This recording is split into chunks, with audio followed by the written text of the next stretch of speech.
I promise I won't smack. How is everyone? Good. It's cold outside. Very cold. It's also cold in here, but it's good because it's keeping us awake. Wow, this looks like one of those little spy ones, and then you just pull this trigger and it shoots out 2 bullets. How did you know? Oh, great. After I bore you with this interview, you might want to shoot me. Here, I'll pull this little guy in. Thank you. Oh, hell yeah, girl. I mean, I want you guys to listen to the bullshit that I have to tell you. No, seriously, I'm not joking. I mean, this has been such a passion, such a legitimate journey, right? For me and for my team and for us as producers. From the beginning, I mean, this has been 15 months of my life, and the last 11 months in post-production, just fine-tuning. You know, we knew we had something special. One of my producer partners is here with me. We go everywhere and do everything together now because this is James Gibb. He's the man who saw this whole thing through and got us to where we are. He did everything. We did it together. And so there's this attachment, you know, we have now doing all this together. But getting this to where we are now was such a feat. So you guys know me. I mean, I did 171 episodes of Vampire Diaries. It was my life. I worked hard to make sure that that character came to life, that the story always came to life and felt real, right? People always say, I'm an actor. I pretend to be some, you know, like I make believe all day. And I disagree. I would say as an actor, I try and tell the truth all day. Because you're in a make-believe situation, but you're trying to find truth in whatever it is that you're saying. So as a producer of this show and as the lead of this show, it wasn't just about what we got onto film. It was also about what we did to it after, and being in post-production for almost a year crafting this. And that was what's so great about working with Netflix and with IDW, is that we knew we had something special, so we begged and pleaded and groveled to get more time to do that, and they allowed us to do it. And so here we are. This isn't about me. This is about you asking questions. Talk to me. So, No. yes. What up? So, Sorry, I'm munching, guys. I'm just starving. No, keep munching. That's cool. So, share a little bit about that, though, right? You know, working on a successful show as a star, you know, you're acting in it. You know, you don't have to worry about many other things. But executive producing and directing some of the episodes and being the star of the show. What was the new things that you learned in that process, and what did you love? What did you hate? Well, on Vampire Diaries, I still took so much stock in every frame, but on set, right? I didn't have the ability to go into the mix, into a mixing stage of Vampire Diaries at Technicolor and say, I'd really rather move this sound over here, and can we bring this sound up 30% and bring his voice up a little bit here. No one was going to let me do that. The skill set that I learned on Vampire Diaries, I was able to bring into V-Wars. And I'm so grateful for it, for those skill sets, because it allowed me to produce this show at my best. It's a great responsibility. It's a lot of different stressors. When you're on set as an actor, you just want to do the best job. But also, too, as a producer, I'm there thinking, we've got to get out of this scene in a half hour. Otherwise, we're not going to make our day. All right, what can I do? I'm not directing this. What can I do? Okay, and then, you know, make sure you go talk to the DP and you talk to some of the crew and you go, guys, look, I love you guys. Don't kill me. We got to jam, right? Like, you know, let's bring craft service a little closer. Maybe, you know, everybody has like a cup of coffee, but we gotta go now. And I swear I'll get you out of here on time, but we gotta get this one shot, right? So please, guys, help me. Can we just barrel through this? And you're finding 5 minutes here you saved. You're like, yes, okay. And so it's not just being an actor. You're producing this thing. It's part of your DNA. It's like your baby. The show took me away from my family for months, although I got to be with my family a bit because my wife is so supportive. And even though she's building her company at like, while we sit here and talk about View Wars, my wife is with Forbes right now talking about how fast her company is growing. So we were together for part of production, and she came and did us a huge favor. She was in the show with me. She did, I think, 4 episodes. Played an amazing role, turned in these incredible performances, and, you know,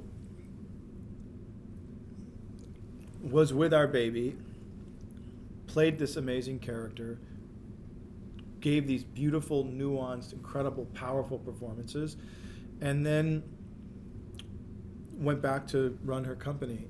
She was doing all this simultaneously. She's just a rock star. But when something takes you away from your family and your tiny baby, and then for the last 11 months, we've been in this like post-production, just like vortex, right? I was working till 3 and 4 o'clock every morning for like 4 or 5 months. And then the baby's up at, 8 or 8:30. So when you're running on between 3.5 to 4.5 hours of sleep for months on end, it gets you. And I put my heart and soul into the show. We worked so hard on it. And this is where we are. So I'm excited to present season 1. Listen, here's the deal. Season 1 of shows, bless you, brother. Season 1 of shows are tough, right? Because you're just finding your footing.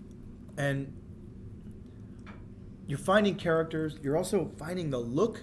You're finding everything out, right? You're really building. Every day you're building. And you get it to that place where now you've got enough fluidity. And this is nonlinear television, right? So this is like, I had never done Netflix. It's always been on a network format. The thing about a season 1 on a network show, on a network format, is you've got a really long runway. You've got 22 episodes. 6 months pretty much. 9 months. Huh? It's 9 months. So there are areas you can stumble through a couple places, right? It's like if you read a book that's got 22 chapters or you read a book that's got 10 chapters. When it's condensed, every frame tells even a bigger story. So it's more condensed and more intense. So this was all this learning experience to find fluidity, even with different directors, with different points of view. Now we've got it to this place. We knew we had something special, so we wanted to spend more time building out these creatures, building out the world. Unfortunately, Netflix and IDW, that's the beautiful thing of working with them, is they let us do it. And now we've got the world at least started. And I'm encouraging anyone who watched me in Vampire Diaries or has any spare second to watch the show and not just give it a chance, just dive in. We worked really hard on it, and I think people will enjoy it.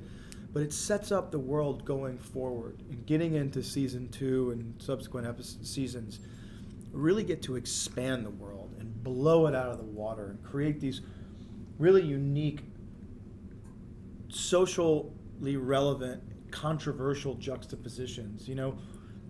This show deals with a lot of the stuff that we're dealing with now. Borders, racism, disease, fear, politics, the politics of fear, how that plays into the psyche of society. These aren't things that we're only hearing in our own echo chambers. These are things that are out there, right? This is out there in the world around us.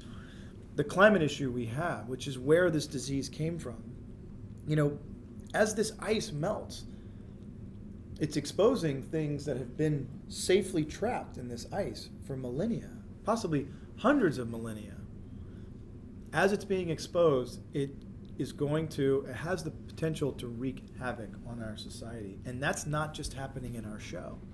That's actually happening in the world right now. You know, there's scientific article after scientific article after scientific article right now. Another one just came out this morning of the effects of the melting ice. We're going to see it in wildlife. We're seeing it now in livestock.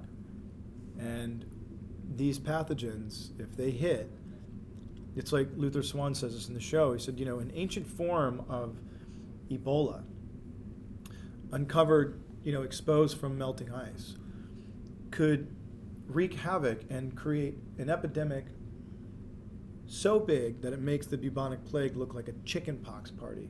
You know, now there's 7.4 billion of us. So that's what makes this so unique to me.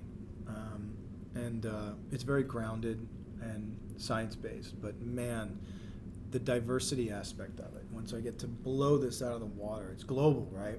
So it's these really unique perspectives. And we get to bring in characters from all over the world. So, I mean, speaking of that, like, I know, like, with it starting out as, like, Jonathan Mayberry's story with the source material, I know that a lot of different authors, you know, chimed in with the story. Was it hard or challenging to go through the source material with different voices? Because I know a lot of the storyline, you know, from the source goes back to many different voices. But that's what's so beautiful about it. That's what's so brilliant about Mayberry's approach. You know, it takes balls as a writer to not want to take all the credit. Right. Mayberry is so cool and so smart. He just basically is, he says, look, I'm a white guy, I live in San Diego, but I want to tell a story about a young girl in a border town. You guys are writers, you know, write what you know. So he brought in these amazing writers to weave these authentic perspectives and then intertwine them and weave them into thread of this overall, the fabric of this story. Those specific perspectives, that's what I love. It wasn't difficult at all going through the source material because those voices are so special and the perspective is so dense and palpable. And that's what's exciting, you know what I mean? In fact, that the Mooney storyline, actually in book 1, is really one of my favorite ones about this, you know, young Latina girl in a border town who's been beaten and raped and who's pregnant, and you know her story is amazing. You know, she's hunting jackrabbits and coyotes to feed herself, and it's so powerful. I cannot wait to get down and shoot in season 2, you know, in like New Mexico and stuff. So you were talking a bit about developing the look of the show. So I would like to know if you do storyboarding as a director and what sort of collaboration you did to develop the show's cinematography, and then as well sort of the overall look in post-production, like color grading and things like that. Yeah, you know, it is really, it takes a huge team. I mean, we've had a team of, I think 80 people working around the clock on this for a while now. We figure set, if you think of like The Office, you got about 30, and you're on set, you're about 90, that's 120 people. Then you have another additional 80 people or so in your post-production team, effects, all that stuff. I mean, you're talking about a lot of people. And then the artisans building sets and building the stuff out. It's an amazing amount of people. The look of the show, we only shot Vampire Diaries on Alexas, so I love that format. Because of the 4K aspect, we had to shoot V-Wars on the Red camera. The look of the show, we had an amazing, sort of very strange location that gave us a very unique look. It's supposed to be, you know, it's New York. It's the top tip. It's the Rust Belt. It's like good, strong, awesome, working class families, university. The color grading, which is another amazing art. You know, you're sitting with your colors for weeks in a dark room looking at these. You know, it's crazy because Netflix has you're broadcasting at 4K, but you don't want to watch everything in 4K. 4K is like, to me, is, it's the devil for actors and actresses and for set designers, because you can see every pore on someone's face. It takes away from feeling like you're watching a piece of art. It makes you feel like you're actually sitting talking to someone. You know what I mean? And so we took great care, weeks and months actually, finding a color palette that would advance and with the story. So, when you start out, ooh, that was good. I got that one to finally pop. When you start out where there's no problems, everything is nice and normal and colorful, and as the story unfolds and as things sort of start taking a downward spiral, you can start to suck the color out a little bit. And the viewer, it's very subconscious, but it's a very specific thing that we do. And just the creation of it all and the endless conversations. I mean, literally 4 a.m. conversations about like one shit, because then you're under a gun. Then you've got to deliver, right? But the 4 a.m. conversations about like literally the light in someone's eye in 1 or 2 or 3 or 4 frames, and then you just say like, okay, it's 4 a.m. I love you. What are we doing? Like, we got to sleep. And then you get up fresh and you have another perspective. You have your cup of coffee and you go, yes, that is it. Yes, team, we made the right decision. This looks amazing. So this is like the detail of what I've been doing for the last year of my life. And it's the most amazing, rewarding thing.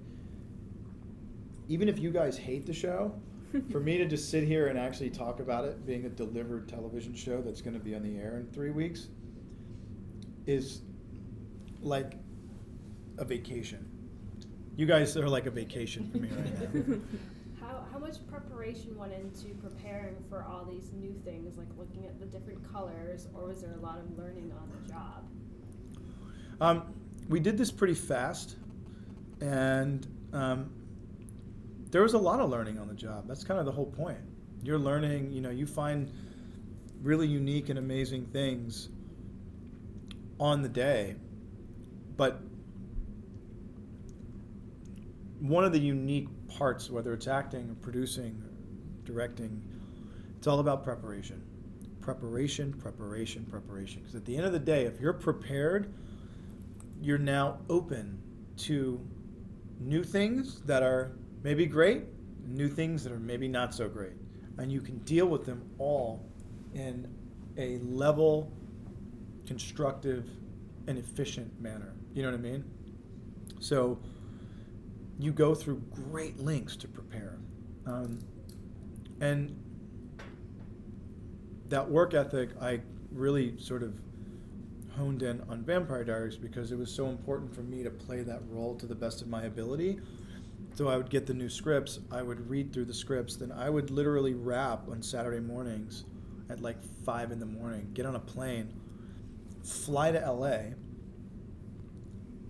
either do press or something that morning, then work on the script with my acting coach for hours and hours and hours and hours and hours and hours, leave her house, get back on a plane, fly back to Georgia, try and get some rest on a Sunday, and then go back to work at like 4 o'clock Monday morning. Or work all day on a Saturday, break down my script all day with her on Sunday, get on a plane, fly back to Atlanta, land at like midnight or 5 in the morning on a red eye, and go straight to set. And I did this for 8 years. So that was dedication to make sure that that character, Damon, that I did him as much justice as humanly possible. If there were times I failed, it was failing while still doing the best I could, So is there anything, as you continue to delve into this new character, is there anything you're surprised to learn about yourself as an actor? Yeah. Oh, what's up? Sorry, we just have about 2 minutes. Oh, shit. I'll go fast. Sorry. It's not about me babbling. Would you repeat that? Is there anything that you find you're surprised to learn about yourself as an actor as you delve into this new character?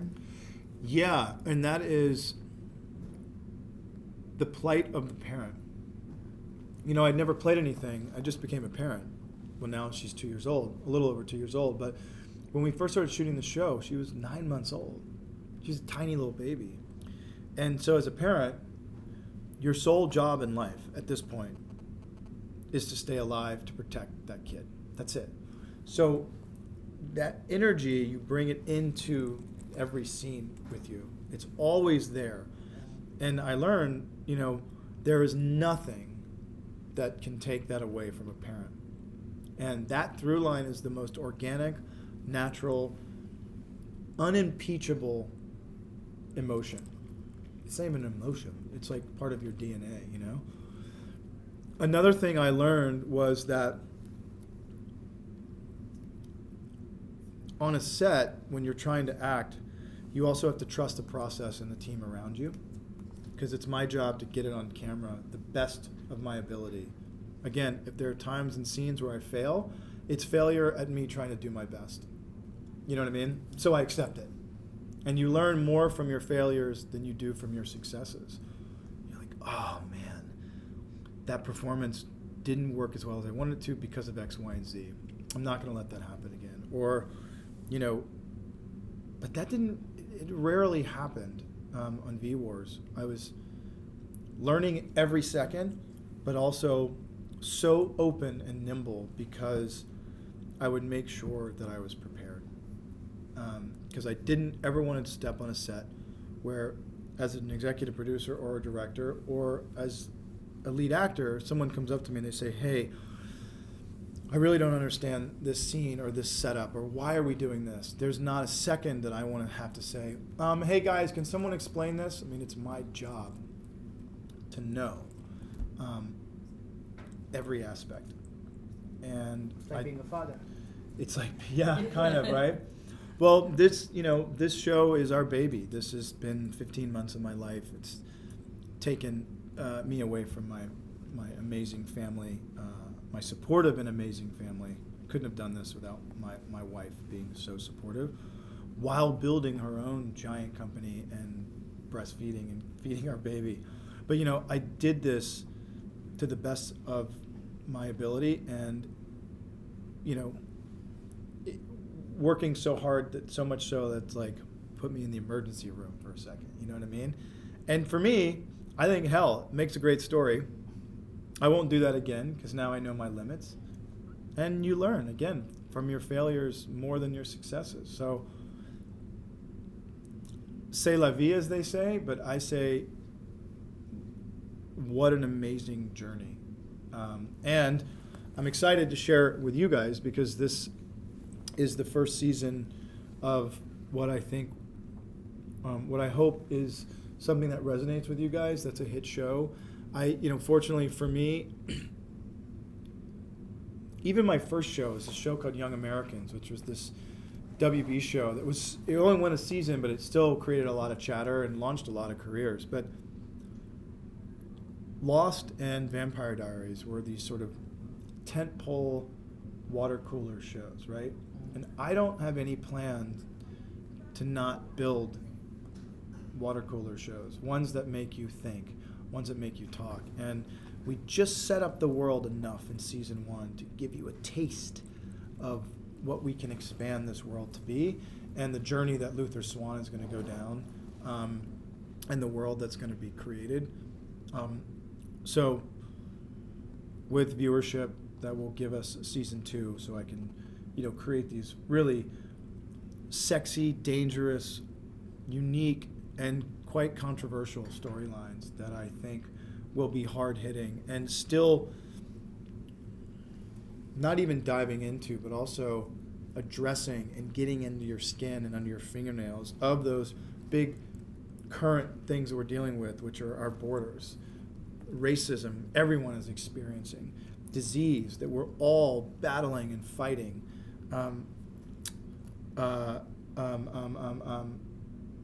the fear that all of us, and whether it's our individuals and households and our governments, are sort of experiencing, and the politics that surround it all, but without bludgeoning people over the head.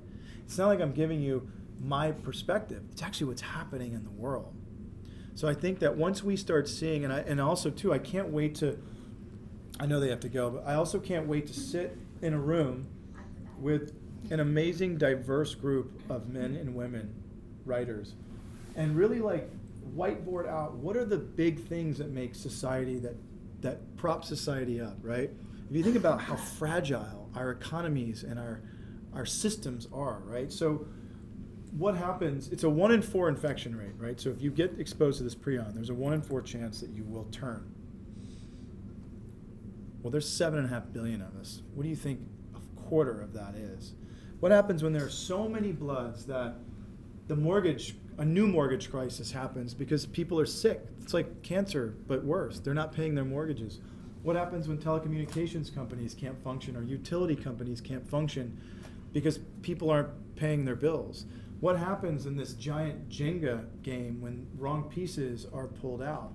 And underneath all of it, you know, for a time, Luther Swann is the one like trying to hold these pieces up to find a race to find a cure so that he can stop this, because that's his passion and that's his expertise, is infectious disease. So I thank you from the bottom of my heart for listening. I'm sure it bored the shit out of you. No, it's really interesting. It's so fascinating. But the it's trailer looked amazing, by the way. Oh, thank you. I mean, it's going to be fun, but just, you know, look, check it out, share it with your peeps, and let's get into expanding this world and creating some really unique social juxtapositions that just flip us upside down, you know, and build community around it. Look, if one person has a constructive and amazing conversation of something they learn from society or about themselves as a result of this show, then we have succeeded.